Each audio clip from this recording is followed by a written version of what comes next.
हाँ बस आज अपन एक नया टॉपिक है कॉम्बिनेशन ऑफ रजिस्टर वो पढ़ेंगे। क्या है? इसको थोड़ा सा बड़ा कर लें पहले तो।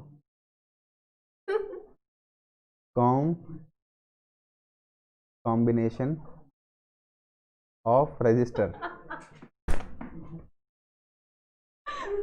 ठीक है,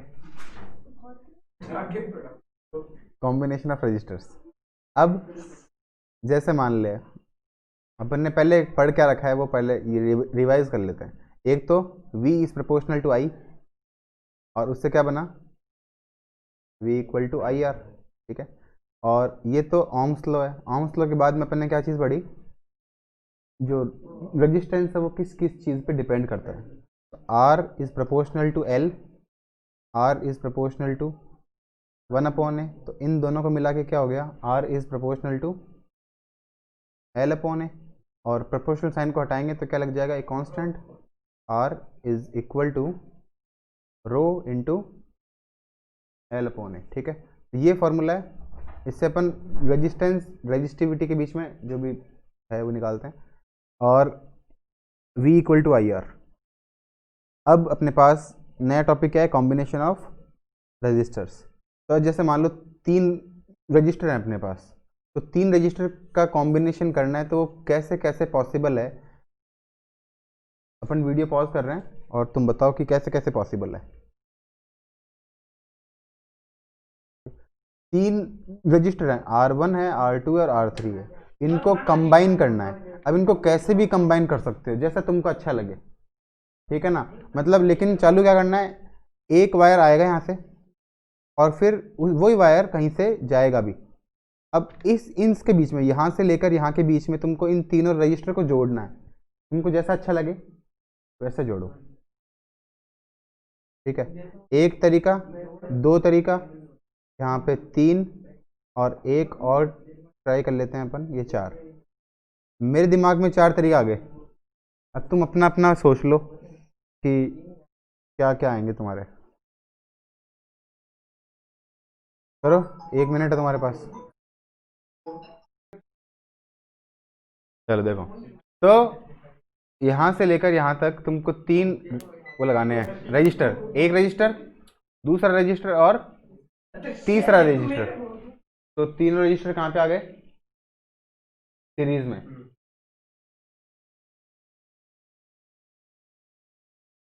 अब यहाँ पे तीनों रजिस्टर किस में आ गए, पैरेलल में। एक रजिस्टर, दूसरा रजिस्टर और तीसरा रजिस्टर पैरेलल में आ गए।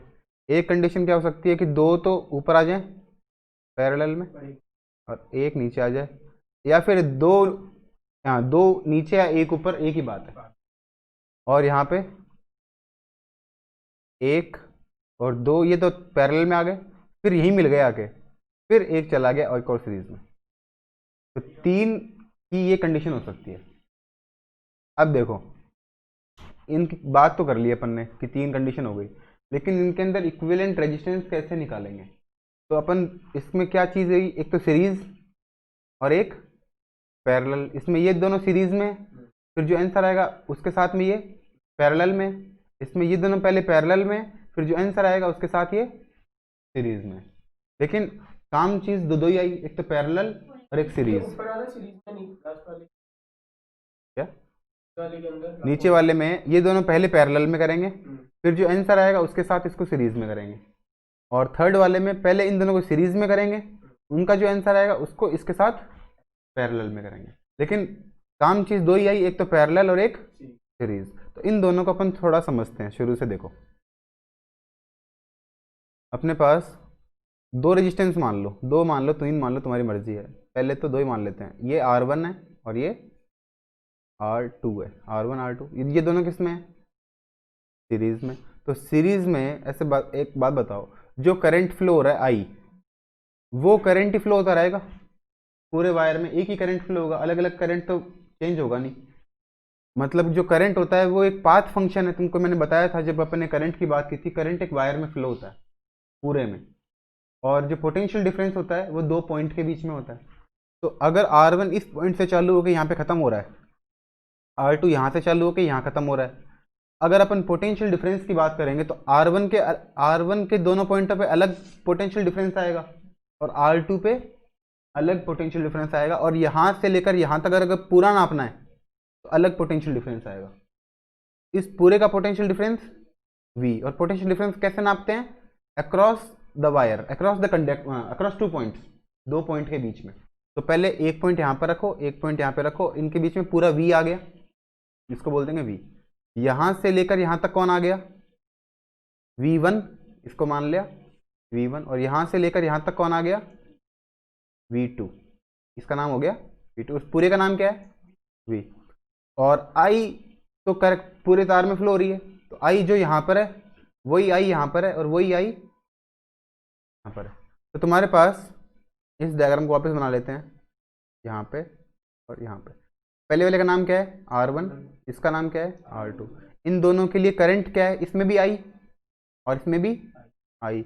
इनके चारों, यहाँ पे पोटेंशियल डिफरेंस कितना है? पहले वाले में V1 और दूसरे वाले के लिए पोटेंशियल डिफरेंस कितना है?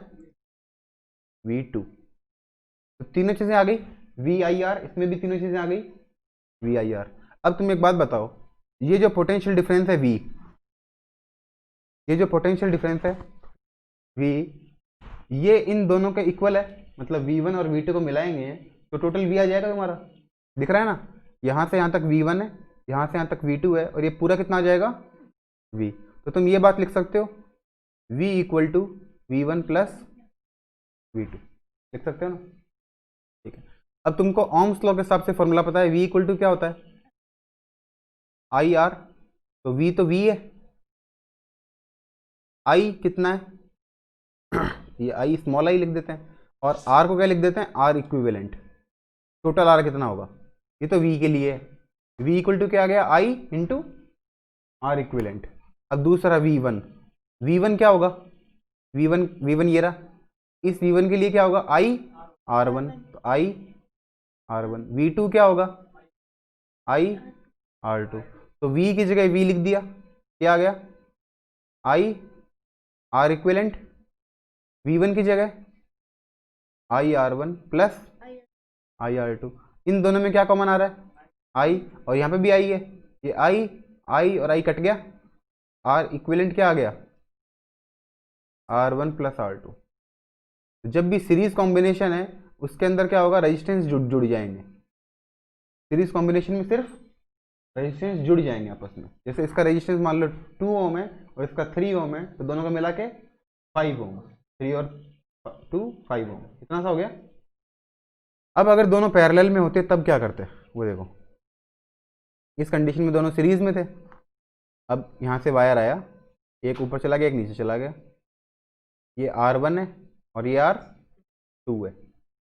अब यहाँ से R1 चालू हो रहा है और यहाँ पे R1 खत्म हो रहा है, R2 भी यहीं से चालू हो रहा है, R2 यहीं पे खत्म हो रहा है। अगर इसकी बात करें, यहाँ पे एक वोल्ट मीटर लगाया, तो ये वोल्ट मीटर जो है ये इसका वोल्टेज नापेगा, ये इसका वोल्टेज भी नापेगा, और इन दोनों का मिला के वोल्टेज भी नापेगा। क्योंकि इन तीनों के लिए, चाहे इसकी अकेले की बात करो, इसके अकेले की बात करो, या दोनों के मिला के बात करो, स्टार्टिंग पॉइंट और एंड पॉइंट दोनों के लिए सेम है। तो वोल्टेज इसके अंदर भी क्या होगी? पहले तो R लिख देते हैं, R1, ये R2। वोल्टेज इसके लिए भी V, वोल्टेज इसके लिए भी V, और टोटल की वोल्टेज भी V तीनों का सेम हो गया। जैसे उस ऊपर वाले सवाल के अंदर तीनों का I सेम था, टोटल में भी I फ्लो हो रहा है, और यहाँ पे R1 के पास भी I जा रहा है, R2 के पास भी I जा रहा है। अब इस नीचे वाले के अंदर जहाँ से R1 चालू हो रहा है वहीं से R2 चालू हो रहा है, और वहीं से दोनों भी चालू हो रहे हैं। इसका मतलब क्या हुआ कि इन तीनों के अंदर, मतलब टोटल में और इस R1 अकेले में, R2 अकेले में, पोटेंशियल डिफरेंस सेम है, लेकिन यहाँ पे I आ रही है। अब I यहाँ से आई, करंट आई, तो करंट यहाँ पे लग जाएगी, यहाँ पे लग जाएगी, क्योंकि तार ही टूट गया, तार दो में बट गया। तो यहाँ पे पहले वाले में क्या चली जाएगी? I1, और दूसरे वाले में क्या चली जाएगी? I2। अब ये जो I है वही तो दोनों में जारी है, I1 और I2 के रूप में। वापस यहाँ पे आके क्या हो जाएगी? ये I, तो इसका मतलब I पहले I1 I2 में चेंज हुई, फिर वापस क्या बन गई? I। इसका मतलब I किसके इक्वल है? I1 प्लस I2 के। अब बताओ फॉर्मूला क्या है, V equal to I R, I R की जगह आर इक्विलेंट। इससे आई का फॉर्मूला क्या आ गया, V अपॉन आर इक्विलेंट, ये तो आ गया आई का फॉर्मूला। ऐसे I1 का क्या आएगा, V अपॉन R1, और I2 का क्या आएगा, V अपॉन R2। आई की जगह क्या रख दें, V upon R equivalent equal to I1 की जगह V upon R1 plus V2 की जगह I2 की जगह, इस दोनों में V ऊपर कॉमन आ रहा है तो V कॉमन आके इस V से कट जाएगा, तीनों में क्या बचेगा, 1 1 और 1, तो 1 अपॉन आर इक्विवेलेंट क्या हो गया, 1 upon R1 plus 1 upon R2। समझ में आ गया ये। अब इन दोनों चीज़ों का यूज़ देखते हैं। सीरीज कॉम्बिनेशन है और पैरेलल कॉम्बिनेशन है। तो सीरीज के अंदर मान लो ये तुम्हारे पास है 6 और ये तुम्हारे पास है 3, और यही चीज़ 6 और 3 किस में है, पैरेलल में है, ये 6 और ये 3, ठीक है। इसमें क्या लगाएंगे, R equivalent equal to 6 plus 3, और इसमें क्या लगाएंगे, 1 upon R equivalent equal to 1 upon 6 plus 1 upon 3, ठीक है। इसमें 6 और 3 कितना हो गया, ये तो इजी है, डायरेक्ट 9 हो गया। इसमें 1 अपॉन 6 प्लस 1 अपॉन 3 एलसीएम लेंगे, 6 ये और ये 2, ये आ गया 3 अपॉन 6, ये किसकी वैल्यू आई है, ये आई है 1 अपॉन आर की, तो 1 अपॉन आर को उल्टा करेंगे आर, और 1 अपॉन 2 को उल्टा करेंगे 2, आर इक्विवेलेंट कितना आ गया 2। इसमें क्या खास बात है कि जो भी आंसर आएगा वो इन दोनों से बड़ा आएगा, और इसमें जो आंसर आएगा वो इन दोनों से छोटा आएगा। पैरेलल के अंदर जो आंसर आएगा, अगर सारे पैरेलल में है तो वो छोटा आएगा, और अगर दोनों सीरीज में है तो आंसर बड़ा आएगा। ये तो हो गई एक बात। साथ साथ में एक चीज़ और देखो, अगर अपने पास दोनों सेम है, ये मान लो ये भी 4 है और ये भी 4 है, इसके अंदर ये भी 4 है और ये भी 4 है, तो 4 और 4 8, और इसके अंदर 1 अपॉन 4 प्लस 1 अपॉन 4 कैल्शियम आ गया, 4 ही आ गया, 1 प्लस 1 2, 1 अपॉन 2, 1 अपॉन 2 का उल्टा कर देंगे, आर आ गया 2 अपॉन 1, 2 आ गया। इसमें 2 आया मतलब ये 4 का हाफ है, इसमें 8 आया मतलब ये 4 का डबल है। अगर इसके अंदर मान लो आर है, इस 4 की जगह क्या लिख दें आर, यहाँ पे भी क्या लिख दें आर, तो ये कितना हो जाएगा 2R, इसमें 4 की जगह आर, इसमें 4 की जगह आर, आर एलसीएम आएगा 2 अपॉन आर, 2 अपॉन आर का उल्टा आर बाई 2, और टोटल क्या आ गया आर बाई 2। मतलब अगर 2 रेजिस्टेंस है तो 2 से डिवाइड कर दिया, 3 होते तो 3 से कर देते, 4 होते तो 4 से कर देते। अगर अपने पास पैरेलल में है तब तो डिवाइड कर देंगे, और अगर सीरीज में है तो मल्टीप्लाई कर देंगे, ठीक है। एक सवाल है, जैसे मान लो एक वायर है और वो वायर है अपने पास, उसका जो टोटल रेजिस्टेंस है वो 100 ओम है, क्या है 100 ओम है टोटल वायर का रेजिस्टेंस। उसको अपन ने 10 टुकड़ों में तोड़ दिया, किसमें तोड़ दिया, वायर को बराबर बराबर 1 2 3 4 5 6 7 8 9 और 10, ऐसे मान लो 10 में तोड़ दिया, तो हर एक वायर का रेजिस्टेंस कितना होगा 10 ओम। अब अपन ने इन सब के सब 10 10 वाले को क्या कर दिया, पैरेलल में रख दिया, 1 2 3 4 5 6 7 8 9 10, ठीक है। एक का 10 है और इस तरह के 10 हैं, क्या आंसर आएगा इसका 10 अपॉन 10 इक्वल टू 1 ओम। मतलब अगर ये वायर लेंथ इसकी इतनी है तब तो इसका आंसर आ रहा है 100 ओम, और अगर इन्हीं को अपन ने काट के और पैरेलल में जोड़ दिया तो कितना आ जाएगा 1 ओम।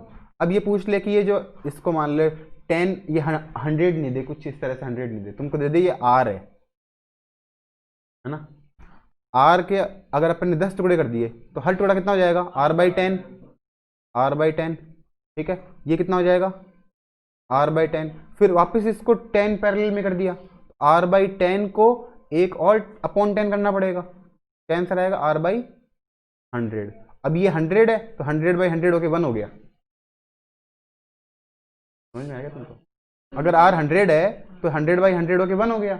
R कुछ भी हो सकता है, और टुकड़े भी कितने भी कर सकते हैं।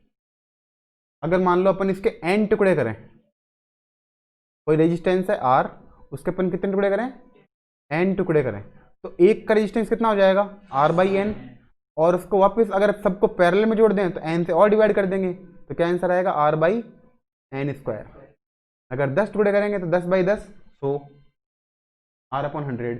अगर 5 टुकड़े करें तो 5 × 5 25, अगर 4 करें तो 4 × 16, 3 करें तो 9 R/n²। है समझ में? जब भी ऐसा सवाल आएगा, अरे नहीं समझ में आया क्या, देख मैं समझाता हूँ वापस से। ऐसे मान ले इसके अपन ने n टुकड़े करे, n मान लेते हैं, कोई पर्टिकुलर संख्या नहीं मान के, ये कोई वायर मान ले, पहले तो 4 कर लेते हैं, 4 को फिर n कर देंगे, 4 टुकड़े मान ले। तो ये वायर कितना है, पूरे इस वायर का रेजिस्टेंस कितना है R, एक का कितना हो गया R/4 R/4 R/4 R/4, ये पहला काम हो गया। अब इन सबको किस में जोड़ दिया, पैरेलल में R/4। अब इसको निकाल के देख लेते हैं, देखो 1/R equivalent equal to 1/R/4, तो 1/R/4 ऊपर चल जाएगा, प्लस ये दूसरा वाला भी 4/R, तीसरा वाला और चौथा वाला 4/R, तो 1/R equivalent equal to R LCM आ गया, और 4 को 4 बार मल्टीप्लाई करेंगे, मतलब 4 को 4 बार ऐड करेंगे 16। अब R इक्विवेलेंट कितना आ जाएगा, उल्टा कर देंगे R/16। अब अगर 4 की जगह n होता तो यहाँ पे क्या लिखते हैं R/n, यहाँ पे R/n R/n R/n, और 4 बार थोड़ी लिखते, पता नहीं कितनी बार लिखते, जितनी बार होता उतनी बार लिखते।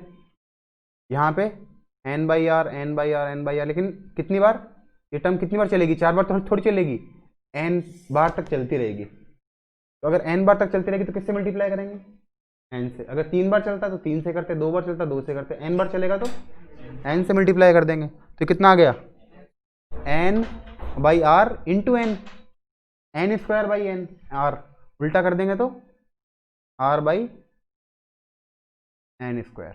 इसका मतलब कोई वायर को इक्वल पार्ट में डिवाइड करके और उसको पैरेलल में कर दें तो क्या आंसर आएगा उस नए वाले R का R/n²।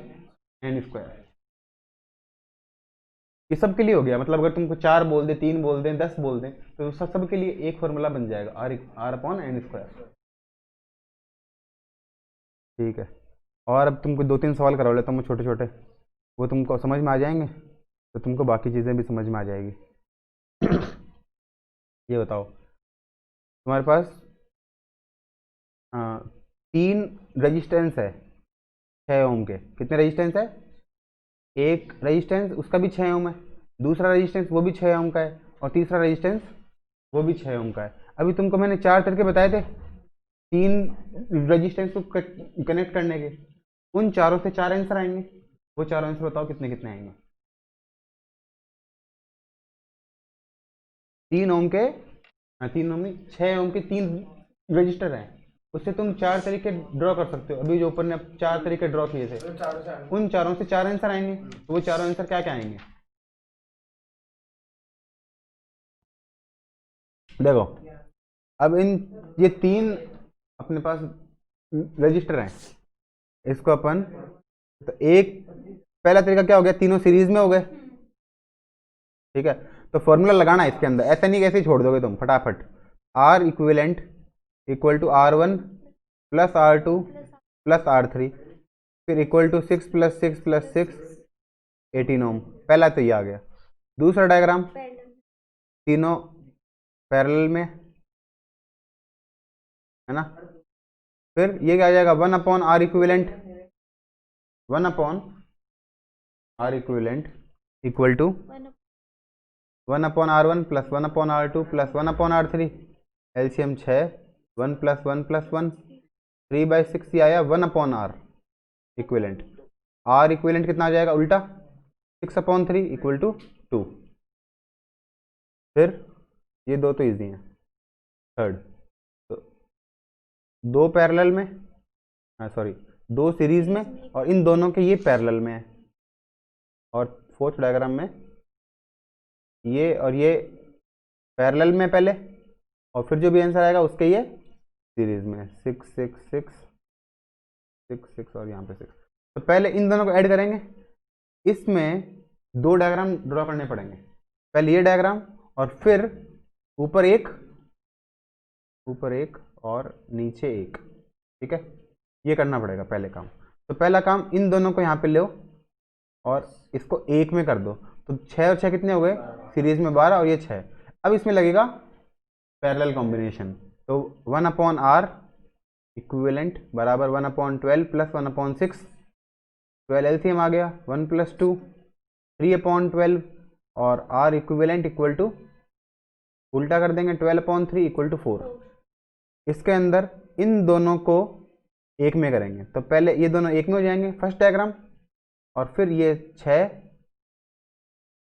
नहीं है, ये तो कुछ और है, ये r मान लो इसको, ठीक है ना, r और 6। तो इस r को निकालना है, ये इंपॉर्टेंट है। r को निकालने के लिए 1/r इक्वल टू 1/6 प्लस 1/6, दोनों पैरेलल में है, तो 1/r इक्वल टू 2/6 और r इक्वल टू 3, उल्टा हो गया, ये आ गया r की जगह 3। अब 3 और 6 कितने हो गए, r equivalent equal to 3 plus 6 equal to, ठीक है।